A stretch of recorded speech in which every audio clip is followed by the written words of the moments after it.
daar is tog rede om optimisties te wees. Dankie julle. Ons wil vir hom sê baie dankie. Ons gaan vinnig 'n paar vrae hanteer, ek dink so 3. Dat ek net daar uitkom. Die ding is, ja, van ons gaan, van ons volk gaan weggaan, maar die ding is, die enigste manier hoe ons hierdie land kan red of herbou of wat ook al, is as ons saam staan. Ons gaan nie dit alleen, elkeen alleen kan doen nie. Ja. Ek antwoord of wil jy nog 'n vraag? Ek wil graag daaroor iets sê oor die saamstaan. Dit is so. En dit sluit so 'n bietjie aan by die ding oor wat ek nou gesê het oor die bloedsomloop en die vloei van die liggaam. Ek dink my siening oor saamstaan is dit beteken nie ons moet oor alles saamstem nie. Daar's belangrike goed wat die moeite werd is om oor te verskil.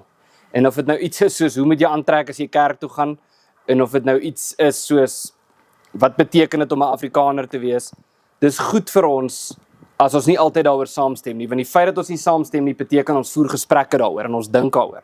En jy is partykeer vies vir iets wat iemand gesê het en dan moet jy gaan nadink daaroor en kom met 'n argument. Maar dit, jy kan van mekaar verskil en nog steeds saam staan. En ek dink die saamstaan deel is verskriklik belangrik, maar wat my pla, ons is partykeer maklik kwaad vir die linkses. Maar daar's partykeer ouens aan die regterkant van die spektrum wat hulle ook skuldig maak daarvan. En my siening, dis dalk 'n harde ding om te sê, maar my siening van die woord verraaier, wat is die definisie van 'n verraaier? Dis maar basies iemand wat teen sy eie mense veg. Ons almal weet Piet de Wet was 'n verraaier. Terloops, as ek 'n kantopmerking kan maak. Ek het nou tot my spyt begin om Max de Pre se nuwe boek te lees. En hulle sal nie glo wat hy sê in die eerste hoofstuk nie. Hy sê letterlik in hoofstuk 1, hy dink dis tyd dat ons weer kyk na Piet de Wet, dat ons moet Piet de Wet rehabiliteer. Want Piet de Wet was nie eintlik so 'n slegte ou nie. Nou Piet de Wet, vir die wat nie weet nie, was Christian de Wet se broer wat saam met die Engelse teen die boere geveg het. Maar goed, maar nou die punt is, daar's ongelukkig mense wat in die regterkant van die spektrum is, konservatiewe of regse Afrikaners, wat niks anders doen as om ander Afrikaners sleg te sê nie. En nou is my vraag, maar is dit nie dalk maar ook 'n vorm van verraad nie? As jy moet jy altyd links wees om 'n verraaier te wees?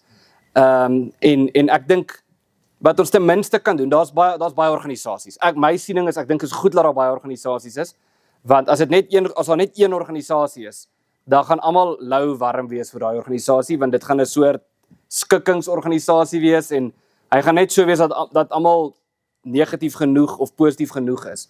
Maar as daar verskillende organisasies is, dan kan jy inskakel by 'n plek waar jy meer passievol is, meer optimisties is, meer opgewonde is, want dit verwoord wat jy dink en 'n ander ou doen dit dalk nie noodwendig nie.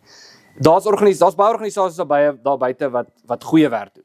Daar's 'n paar organisasies daar buite vir wie ek persoonlik, oor wie ek baie sterk opinies het, wat net eenvoudig skade maak in die manier hoe hulle self verwoord en die manier hoe hulle praat oor wat aangaan, wat sekere werklikhede in die land net totaal ontken.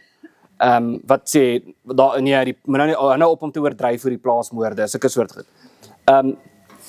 En ek dink, daai is nou dalk 'n ekstreme geval, maar ek dink wat ons tog moet doen as dit kom by saamstaan, is ons moet ten minste mekaar se bona fides erken. Ek dink jy kan partykeer dieselfde ding op twee verskillende maniere sê, maar albei het nog steeds dieselfde doel voor oë. En ek dink as 'n ou nou werklik teen sy eie mense standpunt inneem, dan moet ons met vrymoedigheid sê oor maar ek kan nie daarmee assosieer nie, dan moet ons kan veg. Maar partykeer as 'n ou net so 2 grade links of 2 grade regs van jou is, dan dink ek is goed om dit, ek wil nie sê te verdra nie, as jy 'n probleem het, gaan praat met daai ou. Eerder as om nou op Facebook teen hulle uit te vaar of wat ook al. So die probleem met saamstaan, of wat die moeilike ding is van saamstaan, is ons almal stem saam, ons moet saam staan. Maar ons vertolking daarvan is, almal moet met my saamstaan. Maar die idee van saamstaan impliseer dat jy partykeer in 'n geselskap gaan wees waar jy nie noodwendig met almal saamstem nie. En dan moet ons ten minste die verskille kan verdra en die bona fides kan ervaar. Sê goed, ek dink nie jou manier is reg nie, ek dink hierdie manier is reg, maar ek respekteer jou manier van dinge doen en ek respekteer dat jy dit op jou manier doen. Ek gaan dit op my manier doen. Of ek gaan met jou saamwerk sover ek kan en sover as ek nie kan nie, gaan ek dit op my manier doen. Maar ek dink nie saamstaan, die een ekstreem is, ons moet almal net dieselfde standpunt hê, wat ek dink verskriklik skadelik sou wees. En die ander ekstreem is ons moet net maak of ons moet net eenvoudig nie oop gesprek oor die goed kan voer nie. En ek dink ons moet kan verskil van mekaar openlik, maar nog steeds in respek, sover as wat dit moontlik is. Ek wil net gehoor by oom hoor, ek dink oom het dalk 'n goeie opinie daaroor.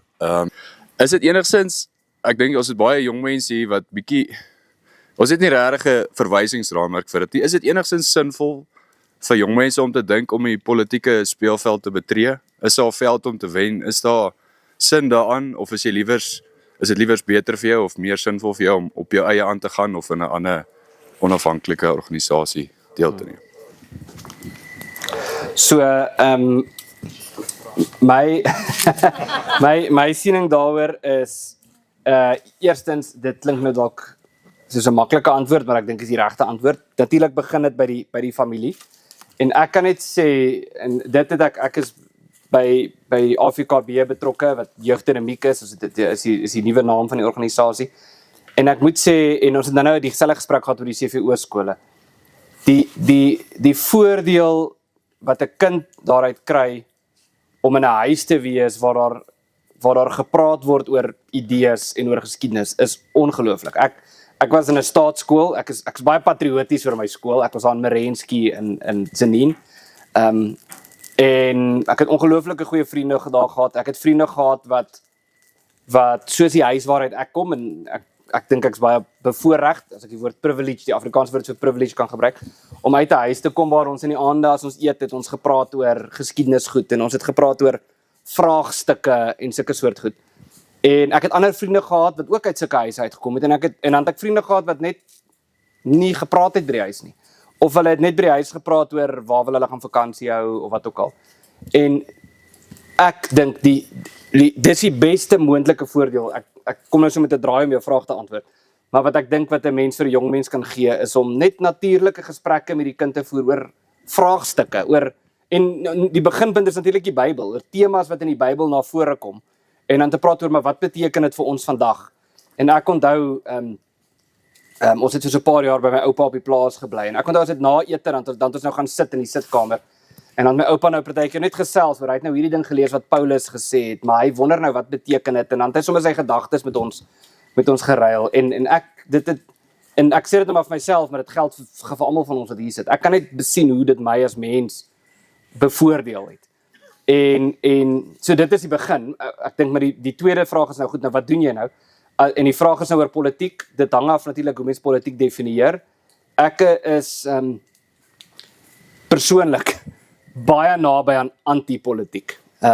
En daar's goeie mense, ek het goeie vriende wat in politiek is. Wat hulle in die parlement is of wat by politieke partye betrokke is. En daar's goeie werk. Ek ontken dit glad nie. Wat ek net wil sê is, ons moet nie dink partypolitiek, ek praat nou spesifiek van politiek in die nou sin van die woord, gaan vir Afrikaners 'n toekoms skep in Suid-Afrika. Nou, dis ten minste my siening. Daar's mense wat verskil. Ek dink dit gaan min bereik. Dis goed om 'n stem in die parlement te hê, dit is so, maar dis vir ons as Afrikaners baie belangriker om goed georganiseer te wees in ons instellings, in ons kultuurorganisasies. En instellings bedoel ek in die breë sin van die woord, letterlik hierdie is 'n instelling, hierdie byeenkoms is 'n instelling. Om so iets te reël en om deel te neem of om na so 'n tipe byeenkoms te kom, so die nageslag sal hom dien. Dit is 'n vorm van 'n instelling. 'n Sosiale klub is 'n instelling. 'n Tradisie wat 'n mens doen is 'n instelling. Om na die Majuba fees toe te gaan is 'n instelling. Om geloftedag te vier is 'n instelling, maar 'n skool is ook 'n instelling en 'n organisasie is 'n instelling en 'n politieke party is ook 'n instelling. 'n Kerk is 'n instelling. So ek dink ons moet politieke partye sien as een uit baie instellings. Nie noodwendig as die instelling wat die oplossing is nie. Dis goed as iemand daar is en hy neem standpunt in. Is iemand in die raad in Pretoria standpunt inneem teen naamsveranderings en so goed. Ons het dit nodig. Dis beter dat dit daar gebeur as dat dit nie gebeur nie. Maar ek dink wat belangriker is vir ons is daai woorde van NP van Wyk Lou van wat moet 'n kultuurmens doen, gaan net aan. En so ek dink die belangrikste soort instelling, ek sal dink so daaraan. Ja, kom ek sê 'n omstrede ding. Iemand het een keer gesê, ek wil nie nou sê moenie stem nie. Dit gaan nou klink of ek dit sê, maar iemand het eendag gesê wat gaan beter wees as al die Afrikaners stem vir party X of as geen Afrikaner stem nie. En my onmiddellike reaksie was dit gaan beter wees as niemand stem nie. En die rede net waarom ek dit wat onmiddellik in my kop aangaan het is dit impliseer ons is almal by ander goed betrokke. So daarmee sê ek nie moenie stem nie. Maar dis belangriker om by organisasies betrokke te wees. So as ons weet nie hoeveel Afrikaners daar is nie, die getal wat gewoonlik gebruik word is 2.7 miljoen. So verbeel jou 2.7 miljoen Afrikaners is lid van 'n politieke party en stem vir die party. Teenoor 2.7 miljoen Afrikaners is betrokke by Christelike skole, is betrokke by kultuurorganisasies, leer hulle kinders om kultureel groot te word. Daar's vir my myle verskil. Die kulturele oplossing weeg soveel swaarder. So as jy bedoel, in 'n sekere sin is alles wat ons doen politiek. So as jy sê politiek in die breë sin van die woord, dan is my antwoord, ons moet almal by politiek betrokke wees. Want eintlik wat ons hier doen vanaand is 'n vorm van politiek, is 'n daad van politiek. So as jy sê in die breë sin van die woord, so ek sê, of van die woord, sal ek sê, ons almal moet dit doen. Almal moet op een of ander manier by politiek betrokke wees. Maar as jy sê in die sin van partypolitiek, is jy moet dalk vir iemand anders vra wat sterker opinies het ten gunste van partypolitiek. Maar ek het nie, soos ek sê, ek het vriende in die parlement, ek dink is goed dat die mense daar is. Ek voel net baie sterk daaroor dat die oplossing is buite partypolitiek. Okay, nog een vraag. Ernst, jy het op 'n stadium 'n belangrike ding gesê wat dat ons moet eers die de facto selfstandigheid of selfbeskikking vestig en dat dit die de jure eintlik in 'n mate noodwendig daaruit sal volg. En ek dink dit is een van die idees waarmee ons al lankal hier werk en daarom dink mense eers oor 'n langer termyn aan die de jure ding. Maar een van die dinge wat by selfbeskikking 'n belangrike rol speel en ek dink dis maar die Afrikaner se dilemma as hy die Hongare kan sê hier's Hongarye en die Afrikaner kan dit nie sê nie. Het julle al in julle dinkskram 'n bietjie gedink hoe ek dink terwyl die omstandighede redelik verander het, hoe mens dalk met die de facto werklikheid wat daarom op klein plekkies in Suid-Afrika begin ontwikkel, soos Orania, soos hier, maar soos ook in ander dele van die land, dat 'n mens op 'n manier daai de facto werklikhede kan begin sigbaar maak en vir ons mense sê, maar hier is die areas waar ons daarom al met so 'n idee werk, waar mense meerderheid is, waar mense toekomsvisie het, en dat mens met dit as agtergrond iets van 'n momentum begin bou aan om met 'n de jure werklikheid ook te maak. Het julle al aan so iets gedink? Is dit deel van julle planne vir die toekoms of Die kort antwoord is ons het nog nie genoeg daaroor gedink nie, maar ons moet dit definitief doen. Ek het eintlik 'n goeie vriend, is nou 'n ou oom wat daar in Senien, party van julle ken hom dalk. Hy boer daar in Senien en hy het eendag vir my gesê wat hom so frustreer van hierdie liberales vandag is, hulle sê die wêreld is rond, maar hy kan mos sien die wêreld is plat. Maar hy het ook vir my gesê hy is baie sterk ten gunste van die volksstaat idee, maar sy voorwaarde is dit moet op sy plaas wees. So, maar ek dink ons almal ken daai storie. Ons is almal dit en ek moet sê dit was die groot kritiek teen die KP in die 90's. Dit was voor my tyd.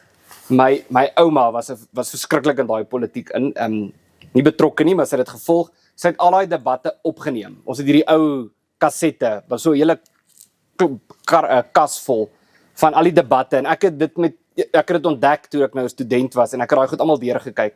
En dit was vir my ek het verskriklik baie daaruit geleer, maar dan en ek onthou daar was een debat of daar was ook soos politieke byeenkomste en ek onthou ek het 'n toespraak gesien wat Pik Botha gelewer het iewers in 1992 of iets. Waar ek dink dit gaan oor die ja stem. Hy wil mense nou aanmoedig om ja te stem. En hy maak toe so grappie en hy sê as jy 'n KP man raakloop, vra vir hom waar is sy kaart en dan lag almal nou. Maar hy het eintlik iets geldig daar uitgewys. Hy het gesê al die ouens wat praat oor selfbeskikking, hulle stem nie saam onder mekaar oor, hulle almal stem saam oor die idee, maar as jy nou begin sê goed, kom ons doen dit nou, dan sê elke nee, maar my plaas moet die volksstaat wees. En dan help dit niks.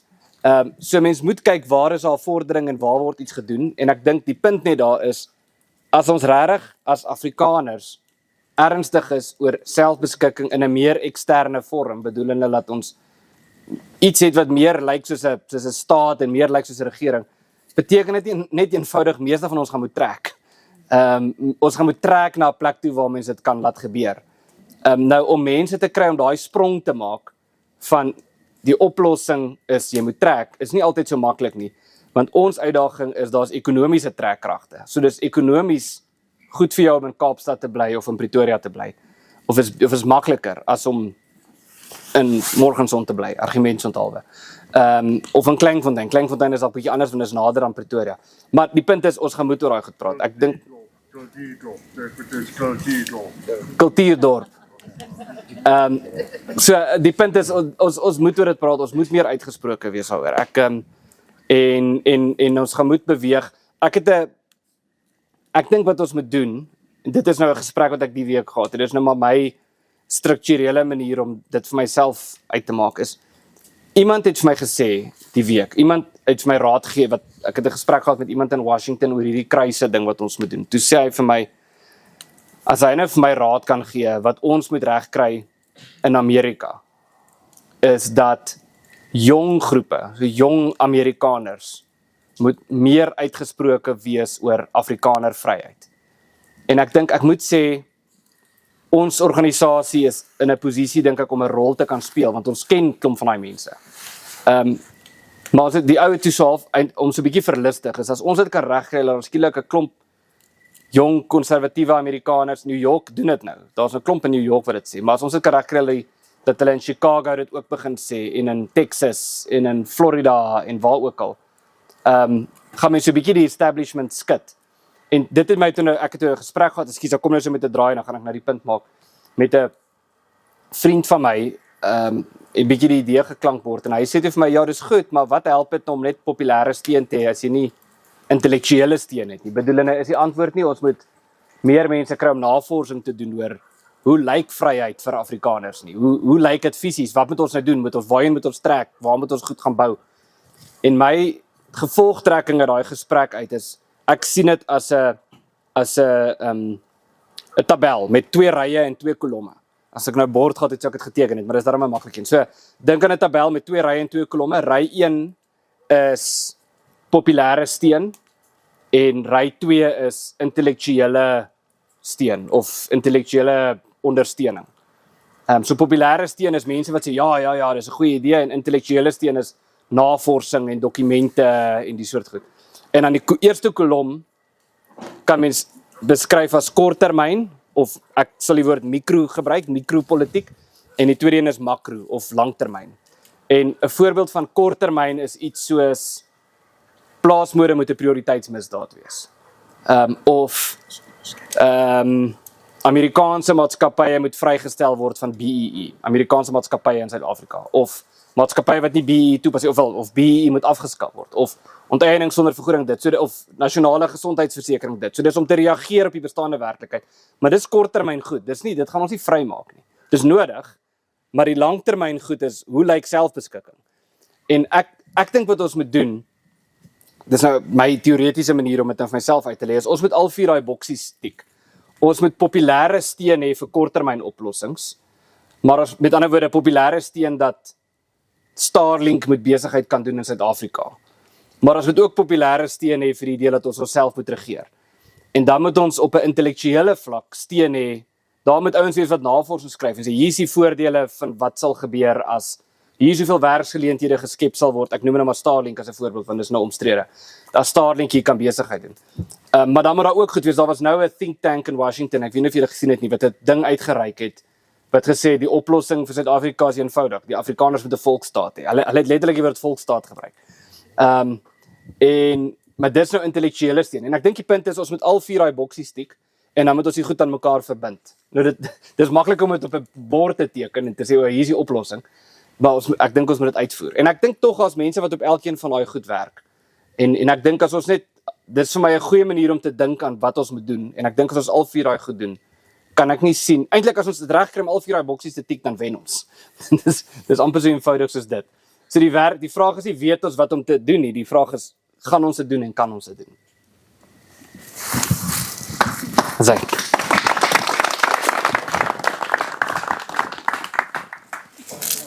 baie dankie om Ernst. Dit is nou baie goed. Ja, dan sluit ons eintlik maar af met hierdie intellektuele gedeelte. Maar julle is meer welkom om verder daar te gesels of om Ernst hier weer vas te keer of om 'n moeilike vraag te vra. Ons sal intussen so lank die vleis op die kool.